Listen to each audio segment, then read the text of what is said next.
आए हैं news city 24/7। नमस्कार, आप देख रहे हैं न्यूज सिटी और आपके साथ मैं हूं। मौजूदगी हमारी अभी आरजेडी कार्यालय में है, जहां तेजस्वी यादव को एक बड़ी जिम्मेदारी मिल गई है। राष्ट्रीय कार्यकारी अध्यक्ष बन गए हैं। बड़ी जिम्मेदारी के साथ क्या कुछ आगे की स्टैंड होगी, हम आरजेडी के प्रवक्ता अरुण यादव से बातचीत करेंगे। अरुण जी, पहले बहुत शुक्रिया आपका हमारे साथ जुड़ने के लिए। बहुत बहुत धन्यवाद।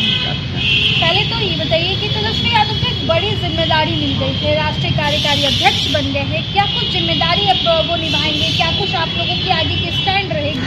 बिल्कुल, राष्ट्रीय जनता दल परिवार के लिए हर्ष का विषय है कि हमारे युवा नेतृत्व, देश के सबसे लोकप्रिय नेता आदरणीय तेजस्वी यादव जी को राष्ट्रीय कार्यकारिणी की बैठक में सर्वसम्मति से सबों को विश्वास में लेकर हमारे आदरणीय नेता राजद प्रमुख श्री लालू प्रसाद यादव जी ने तेजस्वी यादव जी को कार्यकारी अध्यक्ष बनाने का काम किया है। निश्चित रूप से कार्यकारी अध्यक्ष बनने के बाद हमारी पार्टी पूरे देश में राष्ट्रीय मानचित्र पर नया इतिहास लिखने का काम करेगा।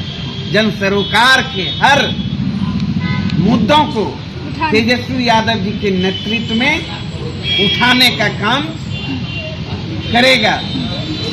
पूरे देश में जो बेरोजगारी का सवाल है, महंगाई का सवाल है, ऊंच नीच का सवाल है, सांप्रदायिकता का सवाल है, जितने सारे सवाल हैं, मोदी सरकार के खिलाफ हमारे आदरणीय नेता तेजस्वी यादव जी लड़ाई लड़ने का काम करेंगे। वहीं पूरे देश में पार्टी का विस्तार करने का काम करेंगे और हमारी पार्टी आदरणीय लालू प्रसाद यादव जी के नेतृत्व में एक समय में राष्ट्रीय पार्टी थी। राष्ट्रीय पार्टी का मान्यता प्राप्त था, जो कि फिलहाल अब राज्य स्तर की पार्टी हो गई है। हमें अब पूरा विश्वास है कि तेजस्वी यादव जी के कुशल नेतृत्व, प्रभावशाली व्यक्तित्व में हमारी पार्टी राष्ट्रीय पार्टी का दर्जा प्राप्त करेगी। राष्ट्रीय पार्टी का दर्जा प्राप्त तो करेंगे, लेकिन सबसे बड़ा मुद्दा भी बिहार में नीट छात्रा को न्याय दिलाने की बात है।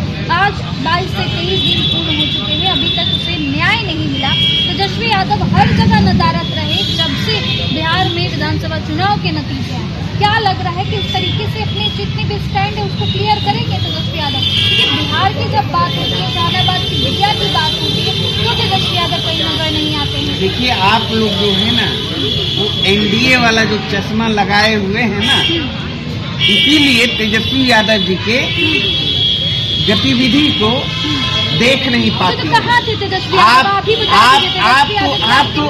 आप तो ऐसे सवाल करती हैं, लगता है यह प्रश्न आपको भारतीय जनता पार्टी एनडीए के नेता ने थमा दिया है, जबकि आप एक्टिव पत्रकार हैं, हर मामले का कवर करती हैं और सबसे ज्यादा तेजस्वी यादव जी हर मुद्दे पर, चाहे जो सवाल हो, बेरोजगारी का सवाल हो, महंगाई का सवाल हो, भ्रष्टाचार का सवाल हो, गरीबी का सवाल हो, अपराध का सवाल हो, तेजस्वी यादव जी सड़क से लेकर सदन तक आवाज उठाने का काम करते हैं। और इस मामले में भी तेजस्वी यादव जी ने सरकार को आईना दिखाने का काम किया, घेरने का काम किया। वही पार्टी सड़कों पर उतरकर सरकार के खिलाफ आवाज बुलंद करने का काम किया। जहानाबाद में भी पार्टी के सांसद, पार्टी के स्थानीय विधायक ने आंदोलन करने का काम किया, जिसके कारण इस सरकार को जगना पड़ा और एसआईटी गठन करना पड़ा। लेकिन इस सरकार के सिलेबस में न्याय है ही नहीं, क्योंकि सत्ता संरक्षित ही अपराधी है, तो अपराधी को सरकार बचा रही है। लेकिन हम लोग चुप रहने वाले नहीं हैं।